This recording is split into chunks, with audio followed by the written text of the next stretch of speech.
investigation to find out. How do people get in here? We'll travel the world looking for answers. From powerful Washington insiders. Would there be military bases we don't know about? At an abandoned military base in Montauk, New York with investigator Richard Dolan. We're starting to see the disturbances already. In the skies above the legendary Area 51 in Nevada with researcher Glenn Campbell. Helicopter 9660, Hotel, you familiar with that restricted airspace 3 miles to your west? All the way across the ocean to perhaps the biggest repository of history on Earth, the Vatican. Can we go into the actual archive then?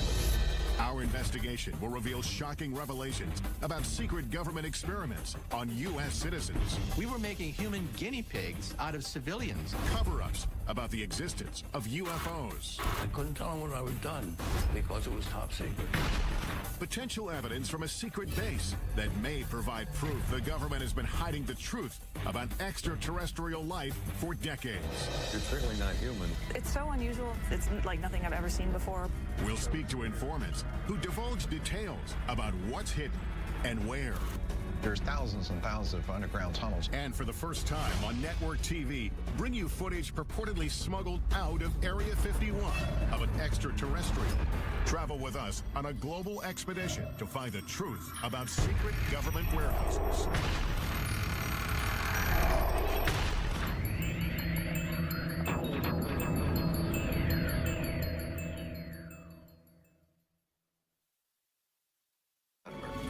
Welcome to Warehouse 13.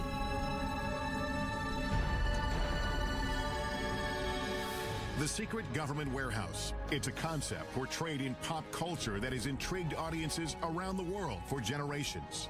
What is this place? Officially, K39ZZZ on the North American grid.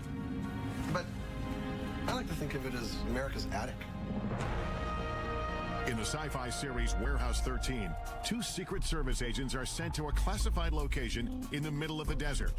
There, they are told they must protect a mysterious government facility full of historical artifacts that have potentially catastrophic paranormal powers. What you're supposed to do is hunt down whatever is threatening to ruin the world's day, neutralize it, and bring it here. You gotta snag it, and back it, and tag it.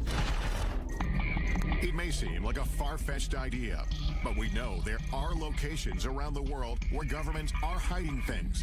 On military bases, in government archives, in underground bunkers. Many of them pertain to national security. But are there other deep secrets inside these restricted areas? What are they doing in Fort Knox or in Area 51? What are they doing in the Vatican that I can't go in and see? The mere fact of refusing to let people in makes the people on the outside question why are they being shut out and what is actually happening in that secret area or secret meeting. Are there facilities we don't even know about, hiding things we should know about? Some say yes. I believe that there are large numbers of underground facilities throughout this world, a large number of Warehouse 13 type facilities. Everything's in its little compartment, buried away very, very secretly, whether it deals with mind control or UFOs or maybe secret biological weapons or what have you. Secrecy is the norm, not the exception. To answer these questions, we began our investigation in Washington, D.C. We've come to talk with John Podesta, former chief of staff to President Clinton, and a longtime advocate for government transparency, to get an inside perspective on just how extensive government secrecy may be. Has the government, in your knowledge, ever gone too far in keeping something secret? I mean, of course the government can go too far and keep it secret, and those habits kind of die hard. We just need to be observant to ensure that the public gets the maximum information that we can provide it. Is there a sense sometimes that the American public can't handle this information? People who are classifying information think the American public can't really handle it or don't need to know it. But I think over the long term, that's really dangerous. I think the American public can handle the truth. But how much don't we know as a society? There are sensitive operations that are kept secret that is critical to the success of those operations. But having said that, there's a lot that's swept into that zone, which for reasons that really are not about security, but could be done because if the public knew, they wouldn't want it being done in their name. One of the biggest sources of speculation is the existence of still classified UFO files. Why has the U.S. not been more forthcoming, opened up more information about UFO sightings, either proving or disproving? I think that's a question that I ask myself. I mean, is there something really in there that the American people couldn't really be made available to? Maybe, maybe it'll seem whatever the government was doing at the time might seem a little silly in retrospect, but so what? I mean, I think the public has a right to know that. While the U.S. government still keeps UFO documents stashed away at a government facility somewhere, other countries are finally coming clean. In 2008, the UK declassified its UFO records. And for the first time, witnesses, including members of the U.S. military, have been able to publicly come forward with their stories. I couldn't tell them what I had done because it was top secret. Milton Torres is a retired U.S. fighter pilot. In 1957, while stationed in the UK, a strange assignment came over his radio. They informed me that this was going to be an active firing mission. Then they said, this is an unidentified flying object. We want you to shoot this thing down. When Torres reached the designated coordinates, a giant object appeared on his radar screen. It was doing maneuvers that I couldn't follow. It would stop and then take off, right angles. I got in, within 20 seconds to go, when all of a sudden it just disappeared. I mean, it took off something like 10 times the speed of sound. This is faster than anything we have on the drawing board. I was afraid for my life. Torres returned to base and was ordered to never reveal what he saw in the air. They said that this mission has been declared top secret. You're not to discuss this with anyone, not your wife, not your commander, not anyone. If you violate top secret instructions, you can go to jail. To this day, Torres does not know what it was he saw on his radar screen, but he has his suspicions. I don't think we're alone. And whoever built that machine knew a hell of a lot more than I did. Could stories like Torres's still be under lock and key within the U.S. government's UFO files? Even some politicians believe the answer is yes. Former Arizona Governor Fife Symington, who witnessed the unexplained Phoenix lights, believes it was a UFO and that it was covered up by the U.S. government. I witnessed a massive delta-shaped craft that silently navigated over North Phoenix. We want the United States government to stop perpetuating the myth that all UFOs can be explained away in down-to-earth and conventional terms. And Ohio Congressman Dennis Kucinich says he witnessed a UFO as well. Congressman Kucinich, did you see a UFO? I did. It was unidentified flying object, okay? It's unidentified. I saw something.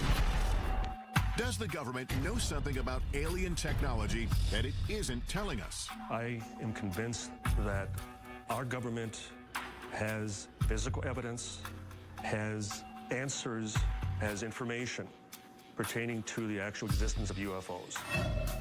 Many believe if there is evidence of UFOs, it is held deep underground here at the remote Air Force Base in Nevada, commonly known as Area 51. The heavily guarded base is so shrouded in security and mystery, it wasn't even acknowledged by the government until 1994. Even today, it is hard to sort out who officially oversees it. We filed a written request for access, but weeks went by with no reply, so we decided to call. We put in an official request to film at the government facility at Groom Lake, also known as Area 51. I do think that there is some merit to be able to get onto a base such as yours and see what actually is there and what kind of programs taxpayer dollars are paying for. Thank you so much. Bye-bye. You said that you would be willing to look at our request. While we wait for a reply, we focus on another location steeped in lore. Camp Hero State Park in Montauk, New York. Author and investigator Richard Dolan heads there to look into claims of covert mind control, time travel, and teleportation experiments conducted by the government in underground facilities. I want to find some kind of evidence to show that there may have been substantial underground activity around here. If we get that, maybe we can have another jumping-off point for a further investigation. From 1942 to 1982, Camp Hero was a military base where servicemen were often on the lookout for enemy planes or submarines. But according to Stuart Swerdlow, the base also had a darker side. He claims that from 1970 to 1983, the government experimented on him at Camp Hero as part of a program he calls the Montauk Project. It was actually begun as a project for mind control, programming, genetic manipulation, and esoteric weaponry. Part of the Montauk Project involved time travel or opening up dimensional doorways from one point to another point. Swerdlow says he, along with thousands of other people, were taken off the streets and from their homes and brought to an underground facility at Camp Hero.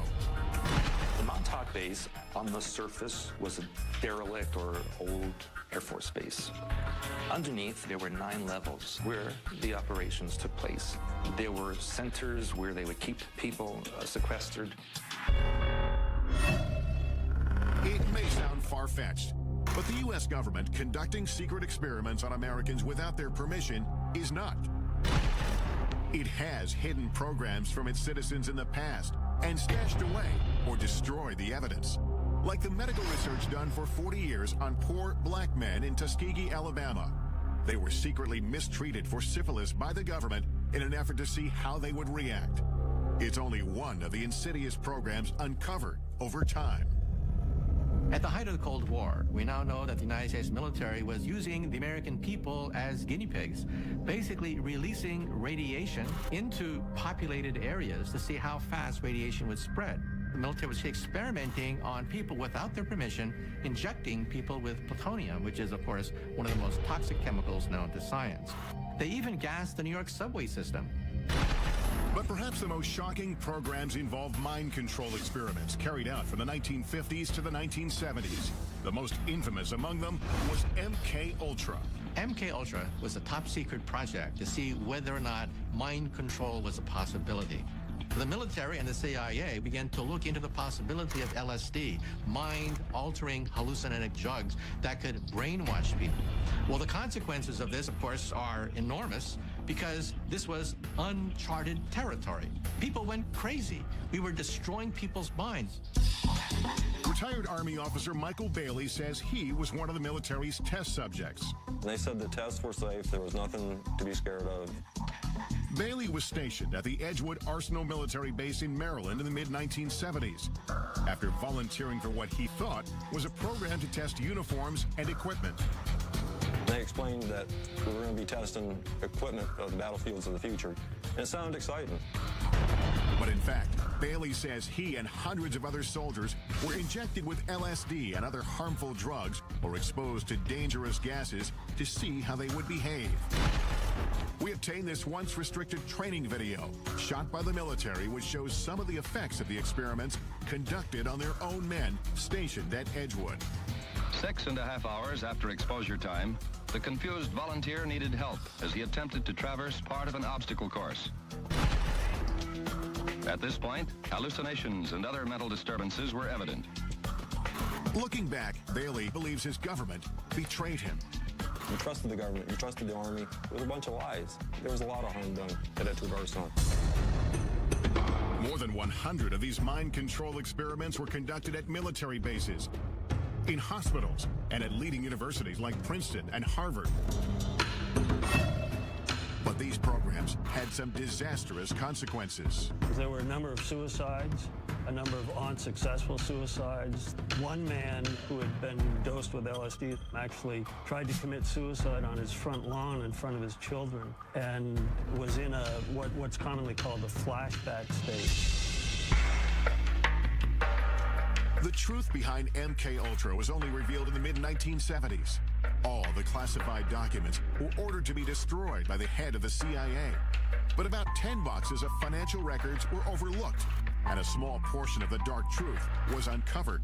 The thing about MK-Ultra we have to remember is that we have very little information about the specifics of the programs, and that is because most of those records were destroyed. Without comprehensive records about who exactly was involved, some speculate that MK-Ultra victims may have changed the course of history. The assassin of Robert F. Kennedy, Sirhan Sirhan, has been speculated for a long time to have been a mind control victim. At Harvard, it's interesting to note, one of the students involved in the experiments there was the Unabomber. If experiments like MK-Ultra took place without public knowledge, Is it possible the Montauk Project is another example of a government program that to this day remains classified? We only learned about MKUltra by accident. It could so easily be the case that had all those records been properly destroyed, to this day, all MKUltra would be rumor. When I think about that in connection with something like Montauk, it makes me think that it's just possible that the Montauk Project remains rumor because simply the guys running the security did a better job than they did with MKUltra.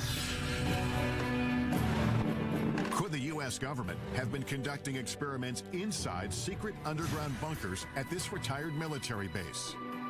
That's what Richard Dolan is hoping to find out.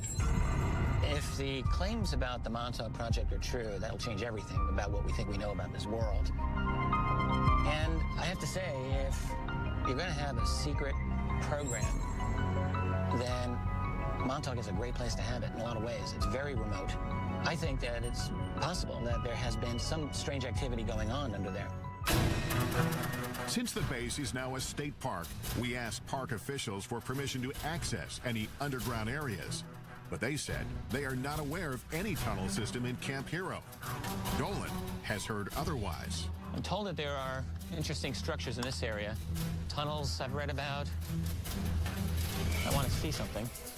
And what he finds may change what we think about the Montauk Project. What the hell is this? What is this? Ahead, I'll join Dolan at Montauk, where we'll use cutting-edge technology to look below the ground. There is something here that could be an underground structure. Later, I'll examine potential evidence that could prove the U.S. military has been covering up the existence of extraterrestrial life for years. Could this be the smoking gun that we're all looking for? But first, I'm heading to Rome, Italy, to try to get past the Vatican Gate and into one of the most mysterious repositories in the world, the Vatican Secret Archives. No one knows exactly what secrets are in the Vatican archives. They are so huge. All this when Inside Secret Government Warehouses continues.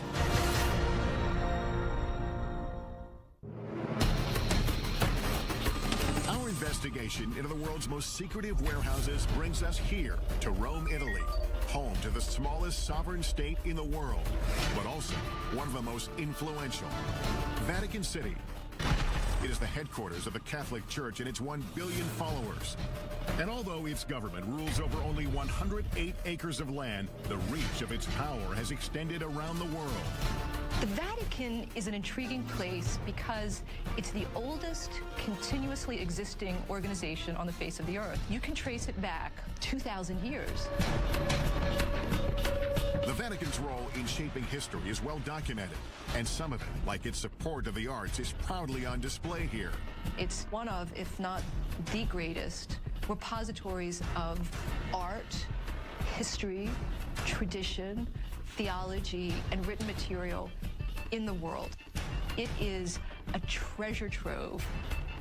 Behind me are the hallowed halls of Vatican City, and somewhere deep inside, the Vatican's secret archives. 52 miles of shelves holding thousands of documents. It is perhaps the richest repository of history in the world, and yet it is off limits to almost everyone. For years, scholars and citizens alike have wondered what's hidden inside. Is the Vatican guarding powerful secrets? No one knows exactly what secrets are in the Vatican archives. They are so huge, and scholars are rather limited in what they're allowed to look at. I don't know that we'll ever know everything that they have there. The secrecy and lack of access have stoked the interest of academics, writers, and even Hollywood. In the novel and later movie, The Da Vinci Code, it is speculated that the church might be hiding the truth about the bloodline of Jesus Christ. While in the movie Angels and Demons, an ancient document stored inside the archives holds the key to preventing a secret society called the Illuminati from exacting revenge on the Vatican. This way, please. The archives in the movie is a vast, highly secure, state-of-the-art facility filled with millions of documents. The chambers are hermetic vaults. Oxygen is kept at lowest possible levels. There's a partial vacuum inside. Could the real Vatican Secret Archives be a facility like this one? And could there be documents inside pertaining to explosive subject matter the church may want hidden? like prophecies about the apocalypse, evidence of a supposed bloodline of Christ, exorcisms, or secret societies. Information that might alter our understanding not just of the church, but of history. Recent discoveries tell us yes. Vatican archivist Barbara Frale found a document buried inside that is key to understanding the Pope's role in the execution of the legendary Knights Templar. Many people believe that Pope Clement V led the investigation into the Templar Knights and disavowed them and led to their downfall. You have found a document. What does that document tell us about the story? In 2001, we found in the Vatican's secret archive an original parchment belonging to Pope Clement V, who asked for a secret hearing for the Masters of the Templar Order, absolving them, as he was convinced they weren't heretics. Now we know that the Church never condemned the Templar Order, and that it was the King of France's act of violence and abuse to cause the closure of the order. Because this document was filed in the archives in a strange way, its existence remained unknown for hundreds of years. This makes me wonder, could there be other documents about other important pieces of history that have not been found? There are still millions of documents which are yet undiscovered in the Vatican secret archive. So what else might be hidden unintentionally or intentionally inside? Much of the speculation about what is intentionally withheld is about end-of-the-world prophecies, like the famous Third Secret of Fatima. It is one of the most well-known and important prophecies to Catholics around the world. The story goes that in 1917, a vision of the Virgin Mary appeared several times to 3 small children near Fatima, Portugal. Today, a site where thousands of the faithful flock each year. During her visits, the vision is said to have shared 3 secrets about the future, but the Vatican only revealed the first 2. The first one was a vision of hell. The second one had to do with the end of World War I and the beginning of another great war shortly thereafter if Russia wasn't converted to Catholicism. But the third secret was withheld, leaving some, like Fatima researcher Christopher Ferrara, to wonder what it said. In 1960, for reasons unknown, the Vatican let it be known that the secret was going to be placed under seal forever. But on June 26, 2000, the Vatican finally relented under mounting pressure and published a vision. The announcement of a third secret made international news. For years, people speculated that the third secret was actually a prophecy about the end of the world. Today, before 500,000 followers, a Vatican official revealed the secret. The vision showed a bishop dressed in white, shot down by a burst of gunfire. According to the Vatican, the prophecy of the third secret was fulfilled on May 13th, 1981. That's when the Pope, interpreted as the Bishop in White, was shot here on St. Peter's Square as he waved to the faithful from his vehicle. But there are those who don't believe that explanation. They believe the real third secret may still be hidden inside the Vatican, and that it contains an even more startling revelation. A revelation about a global crisis. The secret involves a crisis in the church and some kind of apocalyptic scenario that affects every man, woman, and child on the face of the earth. I've been granted rare permission to enter the archives with our cameras to see what's inside. The first thing I'm shown is kept in the head archivist's office, and it exemplifies the kind of rich history that's stored here. Explain what this document is we're looking at. This is the letter addressed to Clement VII from the Lords of the English Parliament, in which they ask the Pope to annul the wedding between Henry VIII and Catherine of Aragon. This led to the Church of England breaking away from the Catholic Church, did it not? Si. But not all the documents get such a grand display. Most of them are buried deep inside the main archives facility. The Archives Secretary General, Luca Carboni, has agreed to meet with me and take me into the heart of it all. Can we go into the actual archive now? We go to see the storage of the storage, archives. where the archives the storage.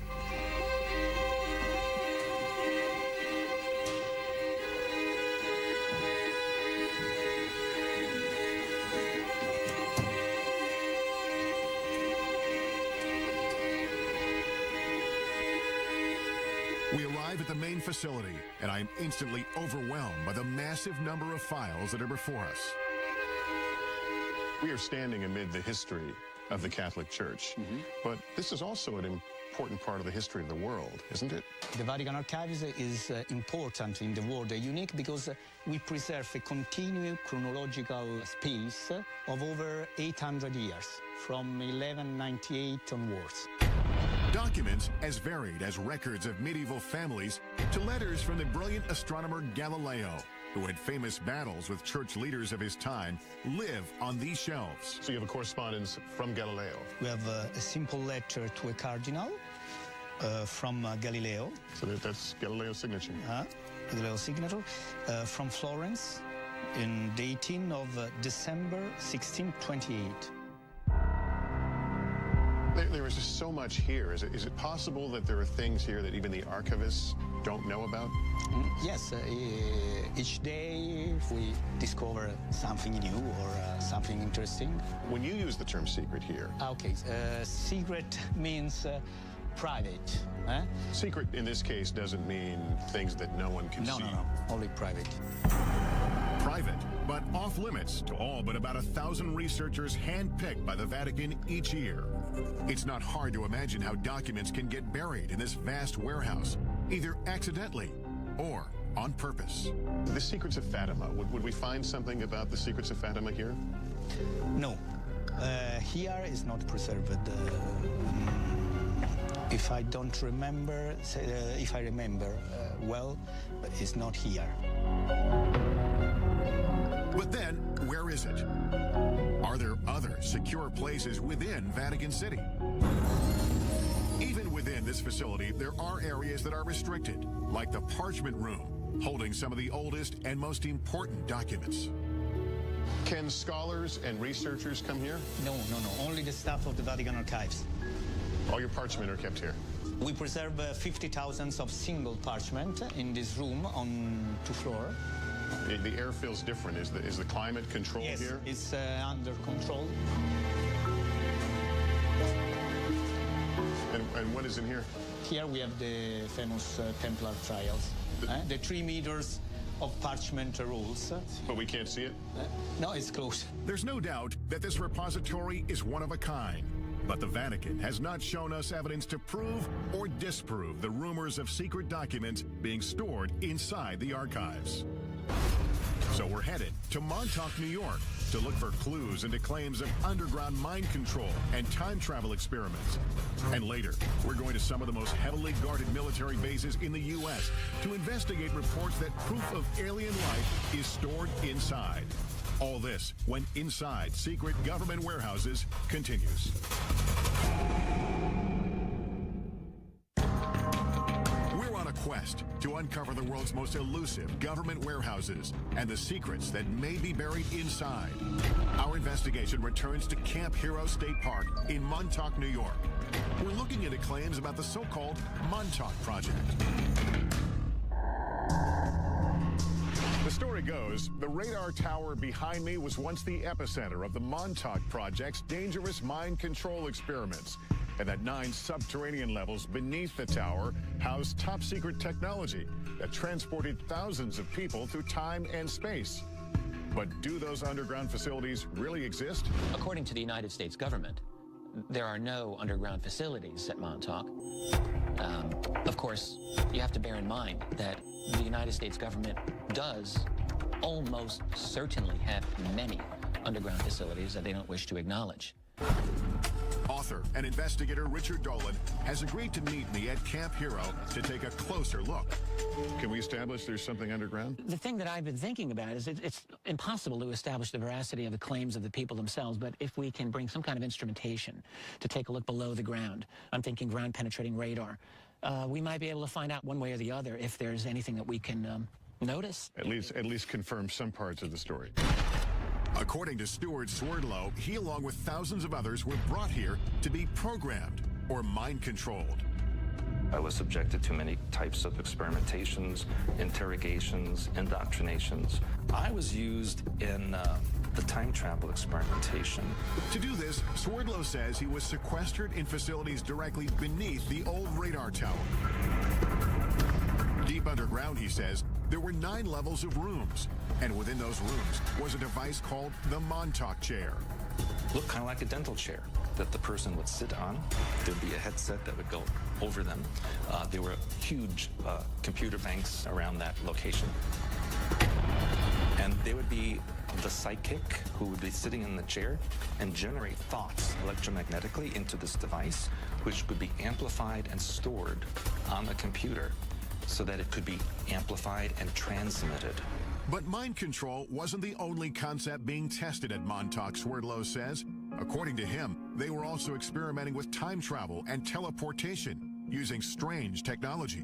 It's like a huge mirror frame, and in the frame there is technology that creates vibrational frequencies that can match points in time and space, and you literally walk through. And that is how they transported people from Montauk. If Swerdlow's claims are true, it would completely change the way we see the world. Up to this point, time travel and teleportation have simply been concepts explored in pop culture, in movies like the Philadelphia Experiment and Back to the Future. But were teleportation and time travel experiments like these taking place at Camp Hero? We asked the military about the existence of these experiments and underground spaces at this former base. After speaking with several different departments and officials, we still didn't get a clear answer. But theoretical physicist Michio Kaku says time travel and teleportation are not possible with current technology. Claims about the Montauk Project talk about teleportation, time travel. But let's be blunt about this. The United States military, the most powerful military on the planet Earth, simply does not have enough energy to bend space and time into knots. Still, we know the government does have a history of experimenting on unwitting Americans, especially with mind control. So we've brought in the latest technology to help us determine if there's anything underground here. Jamie Harmon and Dan Welch are ground-penetrating radar technicians. The technology they have should be able to detect anomalies underground. I know this is ground-penetrating radar, but explain to me what you can do with this. This orange box here, this is the radar pulses going down into the ground. When they meet something with a different material property like stone or something metal, we'll get a reflection which will bounce back to the surface. So if you see a man-made tunnel or something, it would show up pretty clearly on that? Mm-hmm. You know, it takes a little interpretation, but it will show up on the screen. Today, the area around the radar tower is completely off-limits, fenced off with warning signs. The park says it's because of concerns about falling debris, but Swerdlow says otherwise. The reason there's a fence around the radar tower is because underneath there is the main part of the Montauk base. They don't want people going in there. The entrance is sealed. But the park has granted us rare access to the restricted area surrounding the radar tower, with a stern warning not to get too close to the rusting satellite dish. It's pretty strong reflection. Our time here is limited, so we decide to split into 2 teams. Dolan goes to do a quick pass with his Geiger counter to see if there are any anomalies around the radar tower. It's basically reading at just under 10, which is very low. When he finds nothing strange, he goes to search for potential entrances into any underground spaces. Meanwhile, our ground-penetrating radar team gets to work surveying the area beneath the tower. Turn ourselves around here. And right off the bat, we start to get some strange readings. So, yep, we're starting to see the disturbances already. This is the very beginning of what we were expecting to see for the anomaly. So we know it starts here. Yep, and it's pretty strong, and we're looking at about 10 feet in depth. This being the surface here, so it's a very distinct start to it. Yeah. Mm-hmm. In the meantime, Dolan is canvassing some of the surrounding wooded parts of the park. According to Swerdlow, there's an entire network of underground tunnels throughout the area. On the old base, you do see manhole covers or just even entrances that are covered by metal plates. Allegedly, some of them, they say, are for sewer systems or rainwater draining and that kind of thing. But those were once escape hatches for the underground area. This is one of the many manholes that's said to be in this area. There's some water. There's a water pipe here. A ladder going down. It looks like it's been backfilled. All right, I'm going to regret this, I'm sure. I want to see how deep this is. I wonder if they could have been designed as a water drainage. Maybe there's a lot of water usage at that facility. Why do you need a ladder going into a a water drainage hole. Dolan finds several of these uncovered manholes, but they lead no further than 7 feet down. So he returns to check on me and the GPR team, and we are getting compelling readings. We did a number of passes right around this area here, and down about 10 feet or so, it looks like we're getting the surface of something interesting. But you're also seeing it's rather flat. It does have a nice flat surface to it. So, given this area here, the topography of this hill, how it slopes down, if something was flat, it might be more evidence that it could be, more man-made. In other words, it appeared that it could be a roof of something that even went below. Sure, could be the top of top of an underground chamber. It's the most compelling evidence. Well, it's about par for the Montauk mystery because it gives us a little bit of something, but not enough to really say yes. But here's the deal. It's about 10 feet below us, and if there are 9 levels, apparently we would only see the top level. That's correct, yeah. So there's no way of knowing what would be beyond that. What the GPR technology has uncovered may be just a first step to determining if there's anything underground. But without the park's permission to start drilling, there's no way to be certain. But that doesn't mean our investigation ends here. We still have one more place to look for proof of underground facilities in the area. The tunnel systems that exist under the town of Montauk and Montauk Manor still exist. These locations have tunnel systems that go towards the Montauk base. We've come to the Montauk Manor, an old hotel built in 1927, to see if we can find these supposed underground tunnels and whether they lead to Camp Hero 5 miles away. So what is this place? These are the access tunnels, like the foundation of the Montauk Manor, and built in 27. And the tunnels go for quite a ways. Jimmy Hackett works at the manor and has been exploring these tunnels for decades. Have you gone through the whole route? I've gone through a big portion of it, but there's still some unexplored sections back there that I haven't been through. Have you ever explored Camp Hero? Yeah, I did. Actually, when we were younger, we played up there while it was actually a working Air Force base. We found, I don't know what you call them, but they were tunnel-like. We'd climb down metal rebar ladders into these square tunnels. Are those the manholes that we're talking about? These are different? Yeah. These are cement square with metal lids. And those are now sealed over? Yes. Yeah, I've heard they were filled with cement. But there are tunnels under Camp Hero? Yes. We start to make our way through these tunnels. They quickly get lower, narrower, and harder to navigate, with no end in sight. Well, we can get through here. We can get through. Alternate. Yeah.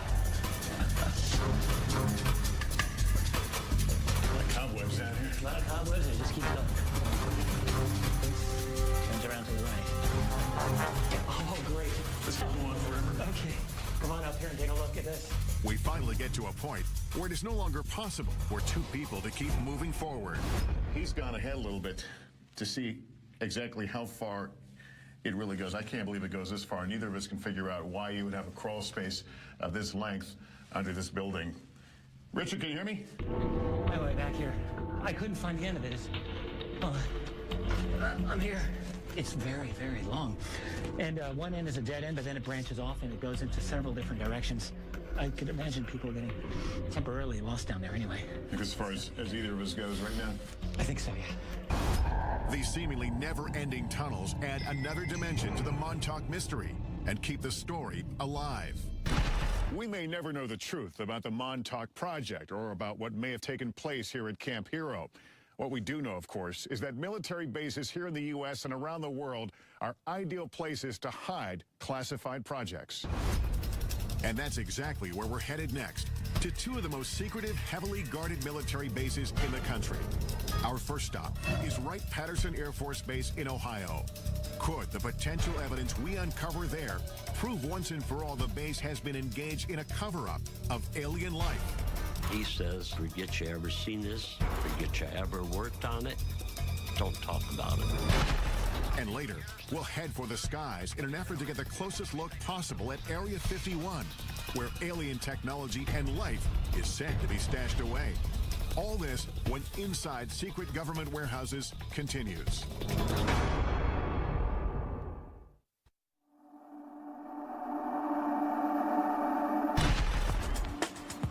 Our search for the truth about secret government warehouses has taken us on a global journey.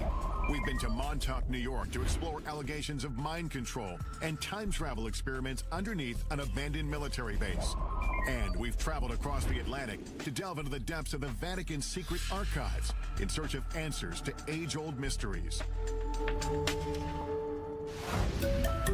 As our investigation deepens, we check in at our nation's capital, where we are still looking for answers and access. We made that request via fax 4 weeks ago, and we haven't heard anything back. We would love an opportunity to go to the facility and tour it. For weeks, we've been calling the Air Force, requesting permission to get inside Wright-Patterson Air Force Base in Ohio, and what may be the most secure military base in the United States, the legendary Area 51. Oh, you've never allowed visitors out there?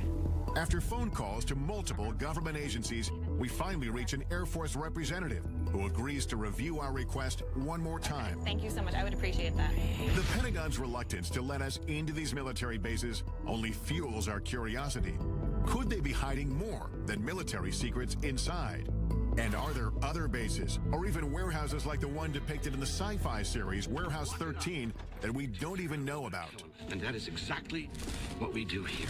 Take the unexplained, and we just safely took it away in this supersized Pandora's box.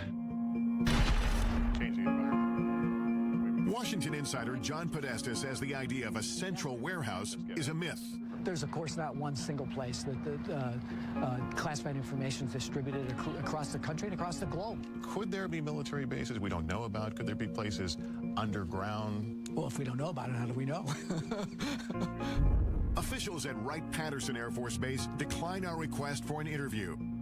But we are able to speak with Congressman Michael Turner, who represents the Dayton, Ohio district where the base is located.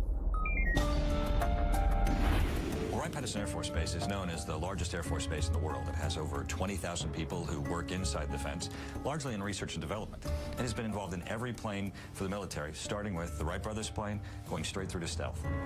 Turner acknowledges Wright-Pat's classified research has inspired theories about extraterrestrial technology stored on base. Whenever you have a base, it's 8,000 acres and only 10 planes. There's a lot of research and development that's going on, and there's a lot of speculation. Speculation fueled in part by Wright-Pat's role in the infamous Roswell incident of 1947. The government has issued at least 4 different official explanations about what actually crashed in the New Mexico desert. And while theories may vary, certain facts are indisputable. A declassified FBI memo dated July 8, 1947 indicates the wreckage purporting to be a flying disc was secretly flown 1,500 miles to Wright Field by special plane for examination. After the Roswell incident, Wright-Pat became home to Project Blue Book, an official government investigation into UFOs. I think people who were interested in UFOs certainly looked to the Air Force to have some kind of greater knowledge about what had occurred than merely those who had witnessed them and what their beliefs might have been. The Air Force investigated more than 12,600 UFO sightings. 700 of them remained unexplained when the government terminated the project in 1969. UFO author Donald Schmidt says Blue Book was flawed from the start. The true hardcore cases were going upstairs, we're going above Blue Book to something that we'll never know about. Retired Air Force Captain Robert Collins spent 22 years in the military, 6 of them at Wright-Pat. I had a top secret SCI, or Special Compartmented Information clearance. Honorably discharged in 1988, Collins says he has come forward because he wants the military to stop covering up the secret UFO research he believes it has been conducting at Wright-Pat for decades. It deals with all the black programs that the Air Force has, including all the classified, super secret reverse engineering programs for UFOs. There are witnesses who support Collins' claim and say they had access to extraterrestrial evidence on the base. According to one account, officials at Wright-Pat revealed the Roswell wreckage to an elite group of men from the prestigious Air War College who were sent there on assignment. Among them was a lieutenant colonel named Marion Magruder. He said they were trying to determine whether they were going to make public something that had recently happened. A fighter pilot in the Second World War, Magruder, known by his combat moniker Black Mac, was no stranger to military operations. But this mission was unlike any other. It was so highly classified, he only revealed it to his family 50 years later when he was dying. He said, I want to tell you that we're not alone. Magruder spoke vividly of a shocking encounter with an extraterrestrial being. I had quite a bit of empathy for him, and he said he was more humanoid than alien, but he had a much larger head, larger eyes, long, slender arms, thin little legs. He appeared to my father to be very sad. Magruder struggled silently with what he saw until the last days of his life. My father said we killed him because of the experiments and stuff. That had an incredible impact upon him. And it may be that his memories weren't all that haunted him.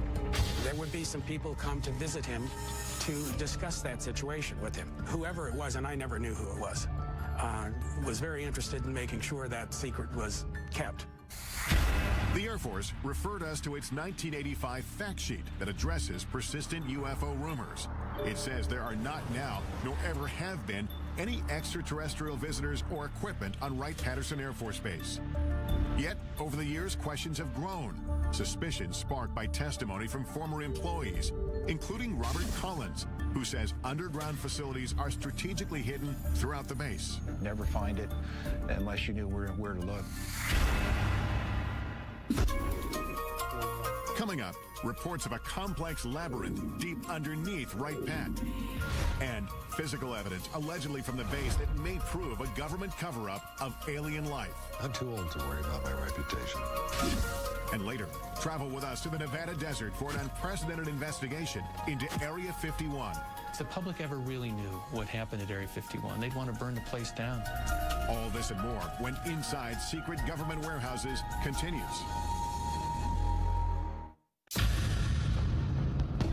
We've come to Wright-Patterson Air Force Base in Dayton, Ohio to investigate the truth about what may be hidden inside. Is this base ground zero in a government conspiracy to cover up evidence of alien life? Many UFO researchers believe so. They have the proof. They have the physical evidence. To this day, everything still points to Wright-Patterson Air Force Base. According to retired Air Force Captain Robert Collins, the next building is 620. These civil engineering drawings show entrances to a massive complex of tunnels and vaults located under the base, which leads to a set of stairs. Combining data from 25 years of research with information leaked to him by unnamed sources, Collins describes what he believes he's under the surface. All these tunnels and vaults are completely independent of anything else in Wright-Patterson Air Force Base. 60 feet down below ground. And then there's a limestone rock bed, which is anywhere from 10 to 15 feet thick. So you may be as far down as 70 feet. You're looking at probably the size of a couple football fields at least in length. There's roughly 4 big vaults. They're about 100 by 100 feet in size. They got carpeting on the floor of the tunnels, and you could drive a pickup truck through. Collins says the most remarkable secret isn't the underground complex itself. It's what he says the Air Force was and possibly still is hiding inside. The things that were stored in these vaults were, of course, bodies, alien bodies, all the cryogenic equipment used to support and maintain and preserve those bodies, and medical examination tables and biological testing equipment. The Air Force denied our request for an interview with a representative from the base. But local Congressman Michael Turner says plenty of classified information is at Wright-Pat, and it's all with good reason. A lot of the things that are going on at Wright-Patterson Air Force Base are secrets that need to be protected. There are things that are in development, research that we're doing, possibly for capabilities for us in the future, or even how we're looking at our potential adversaries. A statement issued to us by the base says the evolution of virtually every Air Force aircraft flying today can be traced back to Wright-Pat. They tell us current developments include material that can sense and then heal its own cracks, as well as bird and insect-sized aircraft capable of swarming. One of the few reporters allowed on base to investigate the legends of UFOs at Wright Pat is Emmy Award-winning newsman Carl Day. There are an awful lot of unanswered questions, and tonight we're going to try and sort out facts from fiction. And they said, well, come on in and look and see if you find anything. This is at the invitation of the Air Force. Aware of reports about underground chambers, Day asked to be escorted to the lowest level of Building 620. The tunnel that I went through was certainly not big enough to drive a truck through, and we had to duck into these tunnels because they were very low. While Day didn't find hidden tunnels, he uncovered something even more shocking. It was a small mandible, which is the lower jaw of something. In the course of his reporting, Day met a dental technician from a Veterans Affairs hospital 15 miles outside of Wright Pat, who said he had worked on a strange impression of a mandible brought from the base. At the time, the man was so afraid to tell his story that he didn't reveal his name or face. Never seen anything like this before in human or animal. Neither one. Today, at 81 years old, John Musgrove speaks undisguised for the first time. I'm not going to be around too many more years, and I'd like for this story to be out, you know, because I don't think the federal government is ever going to come out and say, yes, there are aliens and they are visiting us. Musgrove says that in October of 1979, two uniformed men he recognized as officers from Wright Pat came to the VA hospital to obtain a cast of a dental impression. There was no blood and saliva. It was just dry as a bone. And I noticed right then and there I had something unusual. I thought to myself, my God, what have I got here? When Musgrove finished the assignment, his boss made it clear not to speak of what he saw ever again. He raised his hand up like this with the impression, looked at me and crushed it and threw it into the trash. And that's when he says, forget you ever seen this, forget you ever worked on it, don't talk about it. The impression was broken, but Musgrove dug the pieces out of the trash and put it back together so he could duplicate the cast. Convinced the mandible came from a skeleton stored at Wright Pat, Musgrove gave a copy of the cast to Carl Day to investigate. But the case went cold when nobody Day showed it to could identify its origin. I didn't want anything to happen to it, just in case. So it's in a safe deposit box. And I've got the key. Day agreed to retrieve the mandible from his personal repository. There it is. This is the first time it's ever been shown on national television. I would love to know if this is indeed representative of true aliens' lower jawbone. You can imagine how small the head must have been. 30 years after the cast was made, pressing questions remain. Could this be the smoking gun that we're all looking for? The final proof that indeed we're being visited by aliens? It proves one thing, there's something other than human and animal. Coming up, does this mandible hold the secret to extraterrestrial life? A leading dental anthropologist weighs in. And that's not even close. Right. But first, join us in the Nevada desert. Doesn't it make you wonder what's in there that has to be so secret that they kill? As we examine exclusive video that may expose what happens inside the most secretive military base in the United States. When Inside Secret Government Warehouses continues.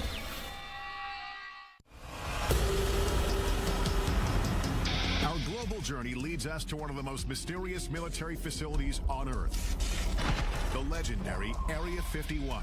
Area 51 is a black facility, which means it was created to deny its very existence. You can't even approach it. It's so heavily guarded. So it's really hard to know exactly what the government is doing. Government secrecy surrounding Area 51 has made the base so notorious that it's even depicted in blockbuster movies like Independence Day. In the film, Area 51 is portrayed as a massive UFO research complex, complete with flying saucers and alien bodies.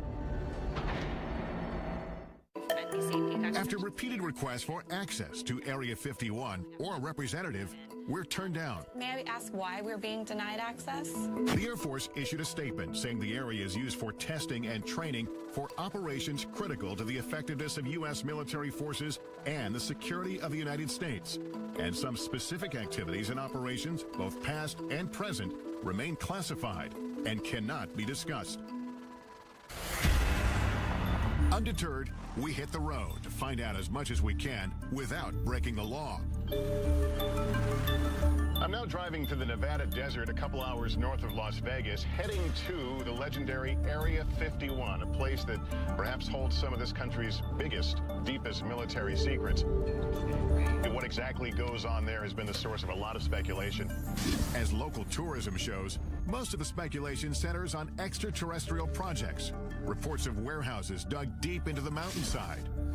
There's some sort of earth-moving activity taking place in that area. Where some claim scientists are conducting reverse engineering on alien spacecraft. It was hundreds of thousands of years ahead of our technology. And most shocking of all, potential evidence that may confirm extraterrestrials exist and may have been held on the base. All claims we'll look into in the course of our investigation here. Area 51 has been veiled in secrecy since its inception. Established in 1955 as a covert test site for the U-2 spy plane, its purpose was to hide military projects. It was a place that was preoccupied with maintaining total secrecy. And secrecy then became its mission.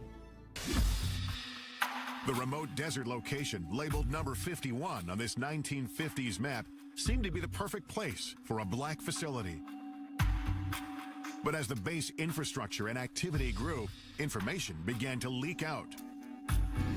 The U-2 spy plane, the SR-71 spy plane, various stealth aircraft were all tested at this facility. And everything that we can see from the ground and the air indicates that this base is for aircraft testing. Despite full-scale Air Force operations on site, the government refused to acknowledge its existence. Not just initially, but for 40 years. Area 51 investigator and guide Glenn Campbell has been studying the facility since the early 90s. It was sort of like going to a drive-in movie. You could drive up and look down on the secret base that the government didn't acknowledge. I'm going to meet up with Glenn Campbell. Glenn and I first met up 16 years ago when I came out to this same desert trying to get answers about Area 51. This new point we're heading to is Freedom Ridge. In this report I did back in 1994, we simply drove up a nearby peak and the entire facility was revealed. From our mountain vantage point, Dreamland is a collection of unremarkable buildings. Today, the military has expanded control over land around the base. It's been a long time. So getting a good view won't be as easy. What will we be able to see today? Well, from the ground, we're not going to be able to see much. And I know you brought some so we have satellite photos. Increasingly better satellite imagery over the years. Some of the stuff is incredibly good. Look at these runways and things. It's still the best way to see it is from overhead. Yeah, the security of this place is part of the intrigue. That's what continues to raise the level of curiosity and even, conspiracy theories. The security here is intense. Look around. It's a good place to hide. It's a damn fine place to hide. Area 51 first gained public attention in the late 80s with an explosive claim made by a physicist named Bob Lazar. He said he'd been working on a top-secret project to reverse engineer alien spacecraft at a classified location near the base. He says, no, John, he said, I was in it, I touched it, it's real, it's ET, it's nothing that we could have produced. Bob Lazar declined our request to be interviewed for this program, but referred us to his good friend John Lear, a retired pilot who flew missions for the CIA. I was the guy that exposed Area 51. Lear says he pushed Lazar to do a television interview revealing the government cover-up of alien technology. He said, yeah, just as long as I do it in shadow. The interview took place at Lear's home, and he captured the setup in this exclusive video. Taking pictures, that's Bob. That's his wife. In the interview, Lazar claims to have worked on flying saucers in a secret facility called S4. So covert, it's camouflaged by a mountain south of Area 51. John Lear describes S4 as Lazar explained it to him. S4 is an underground base. It just looks like a slope of a mountain, but actually they're hangar doors, and they slide up. So it looks like just part of the mountain is sliding up. And it would lead into a laboratory, and there was a set of hangars there. 9 hangars all together, and there was a flying saucer in each different one of them, and they were all different. Right, straight down the road. If the reports of flying saucers and reverse engineering are true, then could the government be using Area 51 as a warehouse for alien technology? Regardless of what kind of secrets the military is hiding inside Area 51, it's clear visitors aren't welcome. This is as far as we can go on public land. That's the first thing that strikes me. There's no fence, just a pair of signs. At first look, security at the base doesn't seem impressive. But soon, the complex layers of defense become apparent. I noticed tripods on the hill. Those are watching us. Cameras, they're looking down at us. They're looking at the road over there. You can't sneak by on this road. And if you miss that, you don't miss our friends up here on the ridge. Right. In the pickup truck. These guys are here 24 hours a day. Ground sensors, remote cameras, and private security around the clock. Yet the desert itself may still be Area 51's best protection. You know, when we came here, I expected to see a 15-foot barbed wire fence. There's no fence, just a series of these orange posts. These posts are the only marker that you're required to have in Nevada to mark a boundary line. They don't need a fence here. They've got 13 miles of empty desert to protect the base. Well, the sign's pretty typical. Warning, restricted area until you get to the bottom. Use of deadly force authorized. So we're actually 3 feet from being in a situation where we could be killed. Doesn't it make you wonder what's in there that has to be so secret that they'd kill? Could it be true alien visitors are being held at Area 51? Airing for the first time on network television, this video purportedly shows a live extraterrestrial on the base. He's apparently being observed by military workers through a glass partition. The source of the tape is a man who goes by the name of Victor. He won't reveal his identity for fear of retribution. Victor says the video was smuggled out when material from the base was being converted from analog to digital. He discussed the video with an altered voice in his 1996 interview. Approximately twice a month, they sit it down for a session that generally lasts from 3 to 5 hours. Victor claims the alien arrived on Earth in 1989 and was subject to regular interviews. In this session, he says the alien becomes distressed. He's checking for hemorrhaging around the eye sockets and in the nasal cavity. Victor believes the alien died in the mid-90s. We have no way to verify whether the video is authentic, but we'll take it to a creature effects expert in Los Angeles to test its plausibility. In the meantime, we scale a mountain in search of any sign of structures inside the restricted area. The point is to hug these orange markers. I haven't even seen the orange markers. There's but we know the orange markers are to our right here. We're losing daylight and only have orange posts to guide us. One wrong step into the invisible border means we could be arrested. I see a structure off in the distance. What are we looking at there?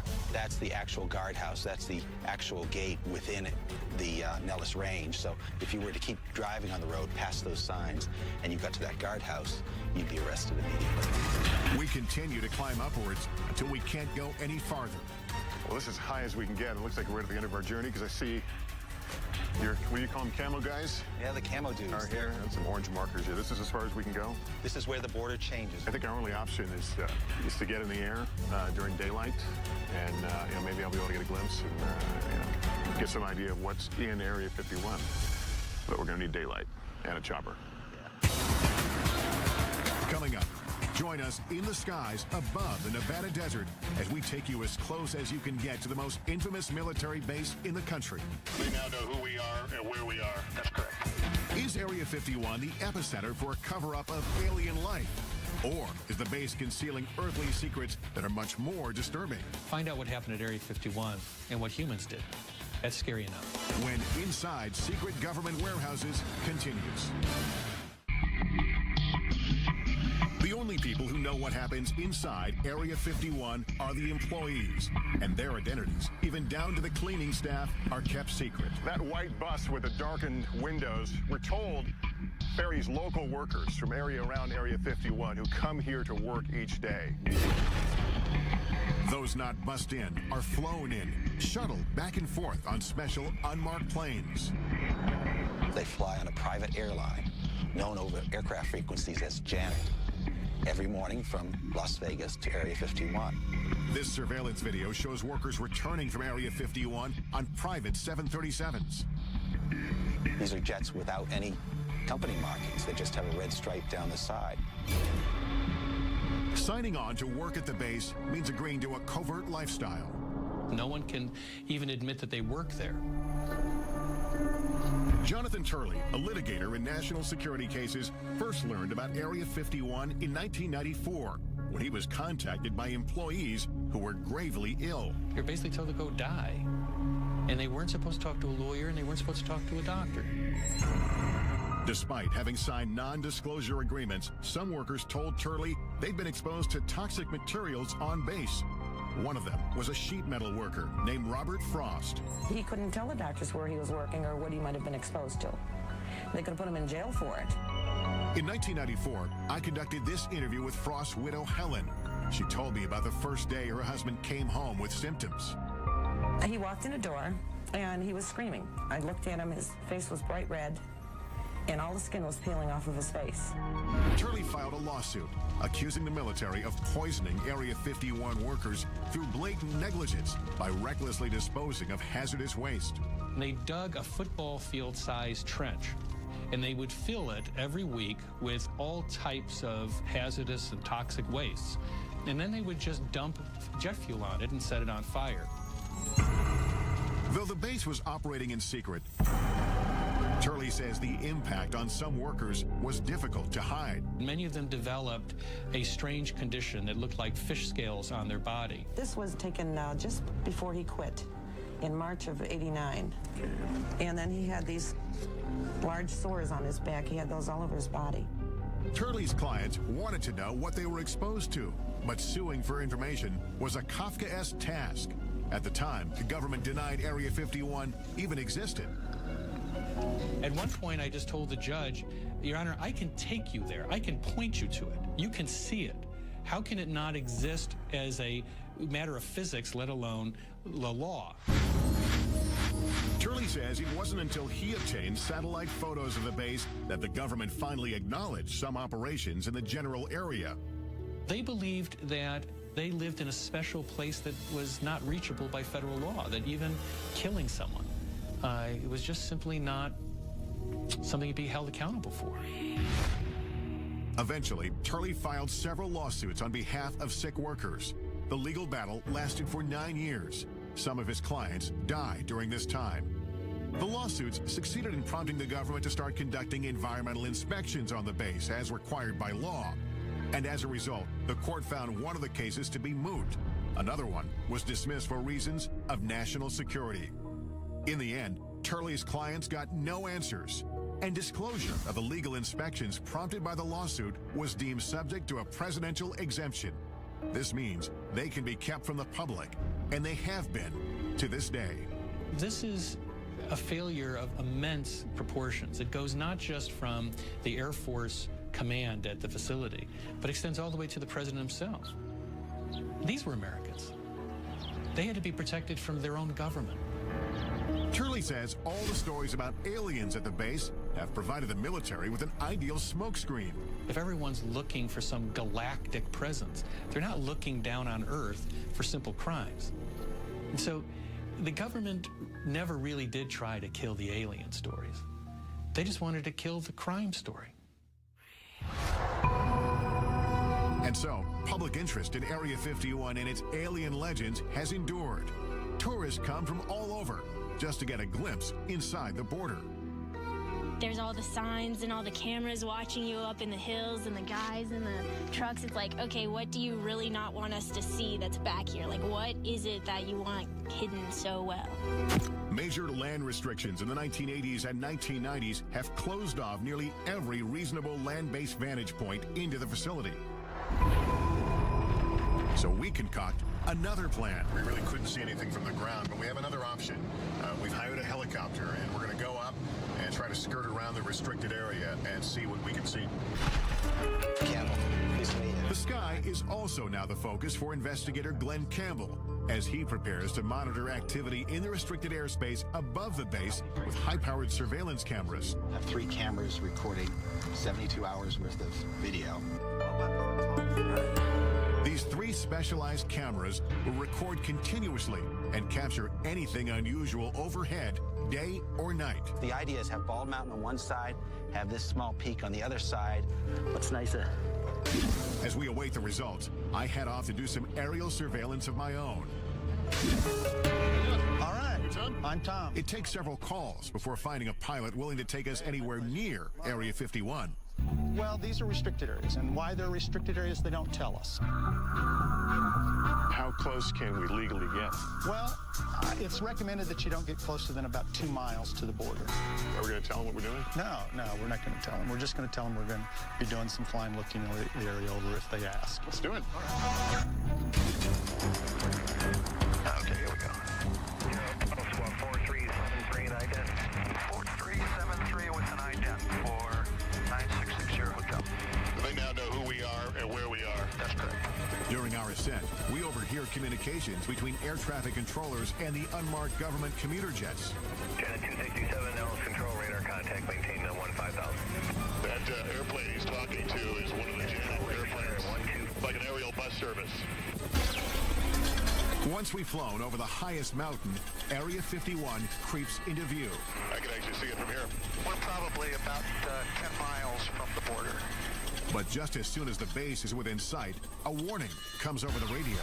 Helicopter 9660 Hotel, you familiar with that restricted airspace 3 miles to your west? 960 Hotel, affirmative. I'll be turning now. I won't get any closer than 2 miles to the restricted airspace. Copy that. It's clear that again, like on the ground, we're being observed. We are as close as we will be allowed to go to Area 51.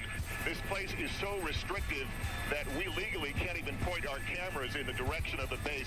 We're at a little over 8,500 feet. It's a beautiful, clear day. This is absolutely the best view that anyone will be able to get of Area 51 from outside the restricted zone. I'm going to be able to tell you what I see as I look out.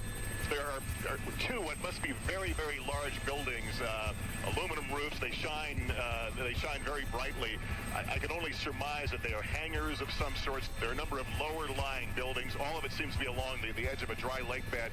There is what appears to be a very long runway. Our investigation has revealed as much visible evidence of the base as legally possible from the ground and from the air. I'm guessing they're a little more comfortable when we're leaving this area. More than likely. And if we've learned anything, it's that the government is intent on keeping what's hidden inside this legendary military base a secret.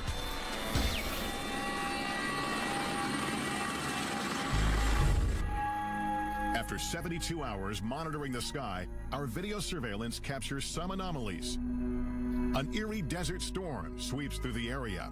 A bright light floats along the horizon after dark.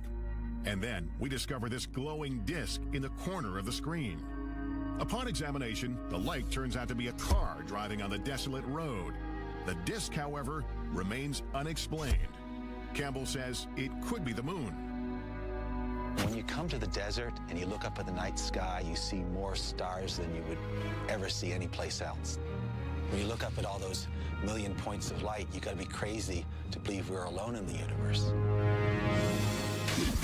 Coming up, our investigation continues as we travel from coast to coast to analyze the evidence we've discovered on our journey. What will the purported alien interview video from Area 51 reveal? And could this mandible support theories of extraterrestrial life? It's like nothing I've ever seen before. Answers coming up next on Inside Secret Government Warehouses.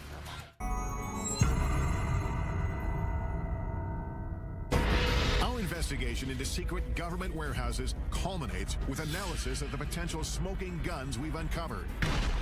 Does this video of an alleged alien interview at Area 51 reveal the truth about life beyond Earth? And could this mandible prove alien remains have been hidden on bases like Wright Pat for decades? We'll explore all the possibilities with top experts, starting with one of the most sought-after creature effects artists in Hollywood. I'm looking for that one piece of footage that is undeniable, that I can't look at or other people can't analyze to death. Kevin Yeager designs creatures, aliens, and humans for a living, most notably Chucky from Child's Play and A Nightmare on Elm Street's Freddy Krueger. Yeager agrees to analyze the video using 25 years of experience in puppeteering and film. The first thing that I saw, was an alien, and it actually looked like it was alive. If you look closely, you can see there's a small little mouth. It kind of looks like it's, pursing and moving like a natural mouth would. It's got big doughy eyes. It's got a big head, and it moves in a pathetic way, and you want to take care of it, and suddenly your heart is involved. Just as Yeager starts to identify with the alien, he spots questionable movement. There's some quick, jarring movements that every now and then see this little jerk bobblehead that happens here. Right there is kind of a jerk bob, and the shoulders move as well. A telltale sign, he says, that the alien is a puppet. It's the head movement that tips Yeager off, and he uses this animatronic doll to explain. Now, if you go slowly, like it was first moving very slowly, you can kind of take all the bobbles out. But then once he began to get kind of tired or go into his sick state, he began to wiggle and jiggle like this, and then that's what it kind of gives it away. But when dealing with a life form we know nothing about, Yeager admits anything is possible. Maybe the atmosphere here is different and the pressure, and they can't handle it, and the gravity is too hard on them, so they do bobble. Still, Yeager says it looks like the setup is hiding something. The darkness of the videotape, the fact that the alien is sort of back behind a desk, I believe that is to obscure a possible puppeteer behind there. Yeager thinks the alien and the video are a hoax. But he says it wasn't a bad try. There's certain organic elements to it, and I can totally see why people would think this is real. Hoaxes do nothing but undermine efforts to get to the truth. With that in mind, we head to New York City to visit NYU dental anthropologist Shara Bailey. She has been studying the mandible we obtained during our investigation at Wright-Patterson Air Force Base. The jaw shape is what struck me first, because the shape of this jaw is very narrow in the front part, and then it kind of dips in here, and then it's very wide in the back. And this is very unusual for a primate. It makes this curve and then comes out. Yeah, it's kind of like an S curve, I guess you might call it. And certainly our teeth and jaws don't do that. No, they don't. Dr. Bailey has 2,000 primate casts, one of the largest collections in the nation. And she's compared the mandible to every single one. Can you say with any fair amount of certainty that this is not from a primate? Yes, I would put my career on it that it's not from a primate. Although Bailey can't match the mandible to anything she's ever seen, her examination of the cast does reveal new information. The cast was made from a skeleton. And this is of a living person. Because we see the gum here? Yeah, you can see the gum, and you absolutely can't see the gum here. The creature lost its teeth after it died. And there are also crypts. You can see that where the teeth might have been. The remaining teeth show it was an omnivore. It's something that eats both flesh and vegetables. And dimensions of the jaw indicate the size of the creature itself. This is a macaque, but it has a jaw similar in size to this. And so whatever this creature was, it was the size of a small dog. And the skull size would be similar as well to match this? Yeah, there's a very good correlation between jaw size and skull size. The cast has some characteristics that strike Bailey as peculiar, including signs of being scraped with a tool. It's definitely been modified.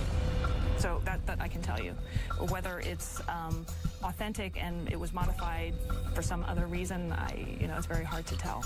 She also questions the apparent human-like dental pattern, which could disprove the notion that the cast came from an alien skeleton. If we're an alien and evolved on a different planet, totally separate from us, why would we ever expect it to have the dental pattern, the same number of teeth and the same types of teeth as a human? It's very odd. If in fact this came from another planet, how would you begin to really compare it to find out what it is? All I can do is compare it to living things on this planet. This mandible is not of any creature that comes from our Earth, that's for sure. This alleged alien artifact tied to our nation's most complex Air Force base may be just the tip of the iceberg of what the government doesn't want us to know. Could this be one of the many secrets locked away in classified government warehouses around the globe? And is there a real Warehouse 13?